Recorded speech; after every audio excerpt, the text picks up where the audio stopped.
काफ़ी इंडिपेंडेंस मिला यहाँ पे। आपको जो यहाँ पे आते हो, जब आप दूसरे देश के लोगों से मिलते हो, वो एक एक्सपीरियंस अलग होता है। मेरे आज आप कंट्री का नाम लोगे, उस कंट्री के मेरे दोस्त हैं, तो एक अलग एक्सपीरियंस के साथ मुझे अलग चीज़ें भी सीखने मिलती बिल्कुल, है। ये बिल्कुल। मेरा एक्सपीरियंस कोलंबिया में था। न्यूयॉर्क सिटी में जब आप आते हो, न्यूयॉर्क सिटी में भी आपको काफ़ी ऐसी चीज़ें मिलेगी। यहाँ पे का खाना अलग है, यहाँ का फूड अलग है। मैंने शायद ही कभी सोचा होगा 2022 तक, हाँ। जब मैं आया 2022 अगस्त में मैं यहाँ पे आया, उसके पहले मैंने शायद ही कभी सोचा होगा कि मैं न्यूयॉर्क के टाइम स्क्वायर में खड़ा हूँ। क्या बात है। और आज मैं खड़ा हूँ। ये इसका पूरा श्रेय डॉक्टर अंबेडकर को ही जाता है, क्योंकि उन्हीं के कारण आज हम यहाँ पे हैं। बिल्कुल। ये वेरी मेरा- गुड इवनिंग। और अमेरिका के न्यूयॉर्क टाइम्स से फिर से एक बार आपके साथ में, और इस बार हमारे साथ में तुषार पड़वेकर है, जो महाराष्ट्र के चंद्रपुर जिले से आते हैं। नागपुर के पास बिल्कुल सटा हुआ एरिया है, और एक ऐसी जगह भी है कि बाबा साहब ने धम्म दीक्षा जो पहले बार नागपुर में दी थी धम्म चक्र प्रवर्तन दिन के अवसर पर, सेकंड धम्म दीक्षा जो थी वो चंद्रपुर में दी थी। और एक हिस्टोरिकल इंपॉर्टेंस है, क्योंकि धम्म चक्र प्रवर्तन दिन यहाँ पे हम सेलिब्रेट भी कर रहे हैं। और हाँ तुषार, बहुत बहुत स्वागत है आपका। तुषार, एक चंद्रपुर जैसे ग्रामीण क्षेत्र से कोलंबिया तक, न्यूयॉर्क तक आने का सफ़र कैसे होता है? क्योंकि बहुत स्ट्रगल करना होता है, काफ़ी मुश्किलें होती हैं, गाइडेंस नहीं होता है। आप यहाँ तक कैसे पहुँच पाए? तो सबसे पहले जय भीम। जय भीम। मैं आपका स्वागत करता हूँ और थैंक यू सो मच मुझे आपके टीवी पे आने का मौका दिया आपने। मैं चंद्रपुर से आता हूँ, जैसे आपने कहा। चंद्रपुर, जब भी हम चंद्रपुर की बात करते हैं महाराष्ट्र में, पश्चिम महाराष्ट्र में, या तो हमें नक्सलवादी बोल दिया जाता हाँ। है, या फिर झाड़ी पट्टी वाला बोल दिया झाड़ी जाता पट्टी, है। yes, ये सब exactly। एक्सपीरियंसेस भी मेरे पहले रहे हैं। हाँ। और बचपन से मैंने मेरा स्कूलिंग चंद्रपुर में किया। Okay। फिर मेरे पेरेंट्स ने मुझे इंसिस्ट किया था कि इंजीनियरिंग करो। मेरे पापा भी सिविल इंजीनियरिंग सेक्टर में होने के कारण हाँ। मेरा सिविल इंजीनियरिंग से पहले से नाता रहा है। मुझे काफ़ी इंटरेस्टिंग फील्ड लगता था सिविल इंजीनियरिंग। हाँ। तो मैंने IIT JEE का प्रिपरेशन करना स्टार्ट किया। मैं 8th 9th 10th में हैदराबाद में पढ़ा। Okay। हैदराबाद में पढ़ने के बाद वहाँ पे भी मेरा एक काफ़ी डाइवर्स सा एक्सपीरियंस था। मेरे साथ वहीं पे तेलुगु लोग भी थे, मेरे साथ नॉर्थ इंडियंस थे। तो Okay। एक बचपन से ही मुझे एक्सपोजर काफ़ी अच्छा मिला। वहाँ पे मुझे तेलुगु भी सीखने मिला। Very good. हाँ, काफ़ी तेलुगु भी आती है आपको। हाँ। Yes। तो उसके बाद जब और आगे बढ़ने की बात आई, तो फिर मैं कोटा गया। वहाँ पे मैंने JEE का प्रिपरेशन किया। हाँ। एंड देन फिर मैंने अपना engineering Maharashtra institute of technology Pune से किया। Okay। वहाँ पे मैंने सिविल इंजीनियरिंग में अपनी पढ़ाई की। और उसके बाद लाइफ ऐसा है कि जब हम इंजीनियरिंग करते हैं, और इंडिया में अभी ऐसा ट्रेंड है कि अगर आप कंप्यूटर साइंस में हो, इलेक्ट्रिकल में हो, या फिर इलेक्ट्रॉनिक्स में हो, जहाँ पे आपको कोडिंग आता है, राइट। तो जॉब काफ़ी इजी मिल जाता है। बिल्कुल। क्योंकि मार्केट काफ़ी अच्छा है। हाँ। पर जब आप एक कोर ब्रांच से आते हो, मैकेनिकल हो या सिविल इंजीनियरिंग का हो, हाँ। तो जॉब मिलना मुश्किल ही नहीं, नामुमकिन हो जाता है। एट द सेम टाइम पे मिलना तो उससे भी ज़्यादा ज़्यादा नामुमकिन मुश्किल हो है, जाता है। yes, क्योंकि बिल्कुल। आपको कोई रखेगा नहीं, और रखता भी है तो 5-6 हज़ार 10 हज़ार। बाप रे। हाँ। तो फिर उसमें लाइफ में आपको सोचना ग्रो पड़ता होने है के कि लिए आपके करना पास क्या में है। कोई चांस नहीं रहता उस समय। हाँ। हाँ। तो फिर मैंने सोचा कि अभी लाइफ में करना क्या है, क्योंकि इंडियन सोसाइटी ऐसा है कि अगर आप खाली बैठे हो, वो भी किसी डिग्री के बाद, तो आपको जीने नहीं देंगे लोग। बिल्कुल। लोग आपको आके इंटेंशनली या अनइंटेंशनली टॉन्ट करेंगे। Yes, yes. तो वो मैंने भी झेला है। मैंने ही नहीं, मेरे पेरेंट्स ने भी झेला है। बट मेरा प्रिपरेशन चालू था। मैंने GRE के लिए प्रिपेयर किया पहले। Okay। GRE में मुझे 328 मार्क्स आए, Very जिसमें good। मुझे क्वांट में 170 और 170 और 158 वर्बल में आए। हाँ। उसके बाद जब मैंने सोचना चालू किया कि अभी उसके बाद क्या करना है, हाँ। उसके बाद भी मुझे प्रॉपर गाइडेंस कहीं से मिला नहीं। जब मैं किसी एक अब्रॉड, हम जब भी यहाँ पे आने की बात करते हैं, मुझे जितना पता था कि अब्रॉड कंसल्टेंसीज काफ़ी हेल्प करती है ये Right। सब चीज़ों में, हाँ। SOPs लिखने में या हाँ, फिर हाँ, हाँ। एडिटिंग में। राइट। तो मैंने सोचा कि चलो इनको एक बार आप करके देखते हैं अप्रोच। जब मैंने किया, मैंने मेरा स्कोर्स वगैरह बताया, तो उन्होंने काफ़ी डिमोटिवेट कर दिया मुझे। और अच्छा। मेरे लिए ऐसा डिमोटिवेशन मैंने ज़िंदगी में कभी अपनाया नहीं था। और मुझे ऐसा लग रहा था कि अरे मैंने इतना स्कोर किया है, और मैंने IELTS में भी स्कोर किया है, पर मैं क्यों टॉप यूनिवर्सिटीज़ में नहीं जा पाऊंगा इतना होने के बाद भी। हाँ। फिर मुझे जब उनका बिजनेस मॉडल पता चला कि उनका कुछ बिजनेस होता है यूनिवर्सिटीज़ के साथ, वो एक Right, दूसरी right, बात है, मैं उस पर right। नहीं बोलना चाहूँगा। और जब फिर मैंने करेक्ट लोगों से कनेक्ट करना चालू किया, उन्होंने मुझे गाइड किया कि तेरा प्रोफाइल अच्छा है, तुझे मार्क्स अच्छे आए, तो तू अप्लाई कर कोलंबिया के लिए। ओके। हाँ। तो फिर मैंने सोचा कि, और कोलंबिया मेरे लिए इसीलिए इम्पोर्टेंट था कि डॉक्टर अंबेडकर यहाँ पे पढ़े हुए, और मैं बचपन से मेरे माता पिता ने मुझे डॉक्टर अंबेडकर के बारे में जितना बताया है, जितना उन्होंने पढ़ के मुझे गाइड किया है, मुझे लगता है कि अगर डॉक्टर अंबेडकर नहीं होते तो शायद मैं आज यहाँ पे खड़ा नहीं होता। बिल्कुल। मैं जिंदा तो होता लाइफ में, पर पता नहीं मैं क्या कर रहा था आज इंडिया।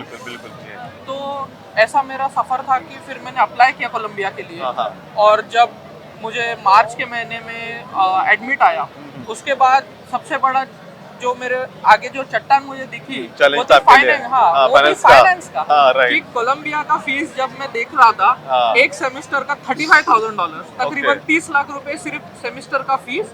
और उसके बाद जो लिविंग एक्सपेंस है, न्यूयॉर्क आज वर्ल्ड का सबसे एक्सपेंसिव सिटी है, और मैं मैनहट्टन में जहाँ कोलंबिया यूनिवर्सिटी है, वहाँ आज रेंट $1,200-1,500 जहाँ पे है। मैं रहूंगा कैसे, क्या खाऊंगा, क्योंकि हमने कभी इतना पैसा देखा नहीं है लाइफ में। बिल्कुल, करोड़ों रुपया जो है। और फिर मैंने तब जब ऑप्शन देखना चालू किए, तब मुझे पता चला कि सेंट्रल गवर्नमेंट का एनओएस स्कीम है और महाराष्ट्र गवर्नमेंट का एमओएस स्कीम है। बिल्कुल। उसके पर तह तक जाने के लिए मैं एक बार फिर महाराष्ट्र के जो सोशल जस्टिस डिपार्टमेंट में गया, और तब मेरा ऐसा था कि चलो देखते हैं लिस्ट वगैरह। तो मेरे साथ ये अच्छा हुआ कि मुझे कोलंबिया मिल गया, और मैंने देखा कि कोलंबिया को मिलता है, पर जो एक 40 के बाद जो यूनिवर्सिटीज आते हैं उनको नहीं मिलता है, क्योंकि हमारे बीच में ही इतना कंपटीशन बढ़ गया है। आज हमारे कम्युनिटी के लोग जो एजुकेशन को इतना ज्यादा इम्पोर्टेंस दे रहे हैं, आज इतने लोग जो आ रहे हैं, विकास है, असंग दादा है, इतने हायर यूनिवर्सिटीज में जो पढ़ रहे हैं। और फिर मुझे एमओएस मिला, मैं यहाँ पे आया। यहाँ पे आने के बाद जो पहली चीज आप महसूस करते हो वो है आज़ादी। यहाँ पे आपको कोई टॉन्ट नहीं करेगा, आप कैसे दिखते हो या फिर आपका एजुकेशन क्या है, डिस्क्रिमिनेशन नहीं होगा बिल्कुल आपके यहाँ पे, और कोई रैगिंग भी नहीं होगी। और एट द सेम टाइम जो इंडिया में आप कितना भी नाकारो उस चीज को, एक कास्ट एंगल से आपको लोग देखते ही है। बिल्कुल। कई आईआईटीज ऐसे भारत में कि हमारे बच्चे वापस जाते हैं आईआईटी में पढ़ने के समय, उस समय कास्टिज्म इतना होता है कि वो कंप्लीट नहीं कर पाते, कुछ तो कंप्लीट नहीं कर पाते। और मैंने कुछ केसेस भी पढ़े हैं जिसमें उन्होंने सुसाइड किया, आईआईटी बॉम्बे में है और आईआईटी दिल्ली में भी ये चीजें काफी हो रही है। तो उसमें ऐसा हुआ ये कि मैं यहाँ पे आया, मुझे काफी इंडिपेंडेंस मिला। यहाँ पे आपको जो यहाँ पे आते हो, जब आप दूसरे देश के लोगों से मिलते हो, वो एक एक्सपीरियंस अलग होता है। मेरे आज आप कंट्री का नाम लोगे, उस कंट्री के मेरे दोस्त हैं, तो एक अलग एक्सपीरियंस के साथ मुझे अलग चीजें भी सीखने मिलती है। ये मेरा एक्सपीरियंस कोलंबिया में था। न्यूयॉर्क सिटी में जब आप आते हो, न्यूयॉर्क सिटी में भी आपको काफ़ी ऐसी चीज़ें मिलेगी। यहाँ पे का खाना अलग है, यहाँ का फूड अलग है। मैंने शायद ही कभी सोचा होगा 2022 तक, जब मैं आया 2022 अगस्त में मैं यहाँ पे आया, उसके पहले मैंने शायद ही कभी सोचा होगा कि मैं न्यूयॉर्क के टाइम्स स्क्वायर में खड़ा हूँ। क्या बात है। और आज मैं खड़ा हूँ। ये इसका पूरा श्रेय डॉक्टर अंबेडकर को ही जाता है, क्योंकि उन्हीं के कारण आज हम यहाँ पे। बिल्कुल। ये मेरा आप न्यूयॉर्क जैसे सिटी में हैं, कोलंबिया जैसे जगह पे हैं, जहाँ पे काफ़ी डाइवर्स माहौल है, अलग अलग देशों के लोग आते हैं, अलग अलग संस्कृतियाँ आपको यहाँ पे मिलती है। लेकिन भारत की जो संस्कृति है, भारत का जो कल्चर है, उससे कई डिफरेंशिएट आपको क्या देखने को मिलता है यहाँ पे? यहाँ पे बात तो ये है, जैसे अब एजुकेशन का बात करते हैं, भारत का एजुकेशन बहुत रिगरस है। जब मैं इंजीनियरिंग कर रहा था, वीकली 5 डेज 6 डेज कॉलेज होता था, और रिगरसली एक ही क्लास को 5-6 बार, उनका कंटिन्यूअस लर्निंग में उनका ज़्यादा सोच है। बट यहाँ पे इज लाइक खुद सीखो। प्रोफेसर आते हैं, पढ़ाते हैं, प्रेजेंटेशन में दिखाते हैं, और फिर एक असाइनमेंट देते हैं जो आपको खुद करना है। राइट। उसमें वो प्रेजेंटेशन में और जो असाइनमेंट होता है उसमें भारी डिफरेंस होता है, क्योंकि आपको गो थ्रू करना पड़ेगा सारी चीज़ों को कि कैसा यहाँ पे है और प्रोफेसर ने क्या बताया है। और उसके बाद कंसेप्चुअल लर्निंग में ज़्यादा फोकस है।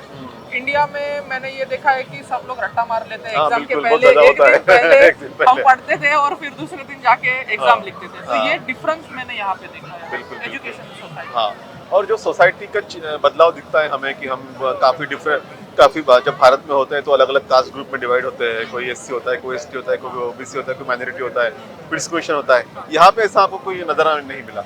यहाँ पे मुझे तो ऐसा मैंने फील नहीं किया। यहाँ पे मेरे साथ इंडियन स्टूडेंट्स भी है, पर और मैं काफ़ी ओपन हूँ। जब मैं यहाँ पे आ रहा था तो मुझे काफ़ी लोगों से ये सुनने में मिला और बताया भी गया कि आप अपनी जो कास्ट है उसको किसी को ना पता चले ऐसा रखिए, रखो। क्योंकि अगर आपने कास्ट ओपनली बता दी हाँ। तो आपके साथ कितना कैसा डिस्क्रिमिनेशन हो सकता है वो आप सोच भी नहीं सकते। बिल्कुल बिल्कुल। पर मैं जब यहाँ पे आया तो मेरे साथ जो इंडियन स्टूडेंट्स थे उन्होंने ऐसा कभी सोचा नहीं, और मैं यहाँ पे मन बना के भी ये आया आया था कि हाँ, मुझे सब जब कुछ मैं यहाँ पे इंडिया से बाहर जा रहा हूँ हाँ। तो मैं इतने इंडियन दोस्त क्यों बनाऊँ, बिल्कुल। मैं बाहर के दोस्तों को बनाऊंगा। क्या बात है, बहुत अगर अच्छा। मुझे इंडियन दोस्ती बनाने तो मैं इंडिया में ही रहता ऐसा है। ये बात पर तो यहाँ सही पे मुझे इतने सारे कंट्री के दोस्त मिले और हाँ। उनसे इतना कुछ सीखने मिला उन्हें, और अच्छी बात मुझे मेरे बारे में ये लगती है कि मैं उनको गाइड करता हूँ बहुत कास्ट के अच्छी बारे में। बात, मेरे बहुत अच्छी इंडोनेशिया के फ्रेंड थे, ताइवान के, चाइना के फ्रेंड है, जिनको मैंने इन डेप्थ में जाके बताया है कि कास्ट कैसा वर्क करता है और बिल्कुल। कास्टिज्म क्या है। उनको सिर्फ 4 भेद पता थे, जो हाँ ब्राह्मण, वैश्य, हाँ शूद्र, हाँ हाँ। पर उसमें क्या होता है, कौन कैसा होता है और कैसा, कैसे कौन ये लोग dominance डिस्क्रिमिनेट करता करते है। हैं, राइट। ये सब मैंने उनको सिखाया। और बहुत शायद अच्छा। वो आज आगे चल के जो चाइना जाएंगे, ताइवान जाएंगे, तो वो और 100 लोगों को बताएंगे कि ये बिल्कुल, क्या बिल्कुल। होता है। बिल्कुल। अभी हम आपके एजुकेशनल पे आते हैं कि अब जब आप मास्टर्स कर रहे हैं उसके बाद पीएचडी भी करने का सोचा है आपने, तो किस लेकिन मैंने ये सुना है कि आप इंजीनियरिंग के अलावा आप कुछ अलग जगह पे जाना चाहते हैं। हाँ, तो ये फिलहाल के लिए मेरी अभी तक सोच है हाँ। कि मुझे पीएचडी करना है। राइट। पीएचडी का मेरा ये सोच है कि मुझे हार्वर्ड में पीएचडी करना है और मैं हाँ। अप्लाई करूंगा, और मुझे खुद पे भरोसा है कि मैं बिल्कुल। हार्वर्ड में जाऊंगा ही। जाएंगे बिल्कुल। तो मेरा सिविल इंजीनियरिंग सेक्टर है, सिविल इंजीनियरिंग मेरा एक पैशन है, बराबर मुझे है। सीखने में अच्छा लगता है सिविल इंजीनियरिंग। बट जब हम डॉक्टर अंबेडकर को पढ़ते हैं तो हमें उनसे इतनी कुछ चीज़ें सीखने मिलती है। और जब मैं मेरे समाज को देखता हूँ, आज हमारा समाज, जैसे मुझे प्रॉब्लम आया कि मुझे लोन मिलने में काफ़ी दिक्कत हुई, और मेरे जैसे साथ ऐसे कई लोग थे जिनको बिल्कुल। लोन नहीं मिलता है। हाँ। 5 लाख के लोन के लिए भी उनको झगड़ना पड़ता है। हाँ स्कॉलरशिप नहीं होती तो मैं यहाँ होता भी नहीं। बिल्कुल। तो मेरा रिसर्च का पॉइंट मुझे ये रखना है कि जो इंडिया में दलित है या फिर मार्जिनलाइज कम्युनिटी है, जिनके पास प्रॉपर्टी नहीं है, घर नहीं है, हाँ तो ऐसा क्या किया जाए ओके। पूरा वर्ल्ड में देखकर। हाँ जैसे यहाँ पे यूएस में आज जो ब्लैक कम्युनिटी है वो धीरे धीरे आगे बढ़ रही है, हिस्पैनिक है वो भी धीरे धीरे। तो ये लोग क्या कर रहे हैं, ये कंट्री में क्या हो रहा है, या फिर ऐसे दूसरी कंट्रीज है, जिससे मैं दोनों का कंट्री का पॉलिसी रिसर्च करके इंडिया में हम क्या कर सकते हैं कि कल चल के एक दलित कम्युनिटी का आदमी भी अंबानी जितना रईस हो सके। बिल्कुल, ये ऐसा बहुत ये अच्छा मेरा बात है। सोच है। बिल्कुल ये सोच तो अच्छा इस पे है। मुझे रिसर्च करना है। बिल्कुल, ये आपका रिसर्च का जो पॉइंट है बहुत अच्छा लगा मुझे कि एक बहुत ब्रॉडर विजन आपने रखा है।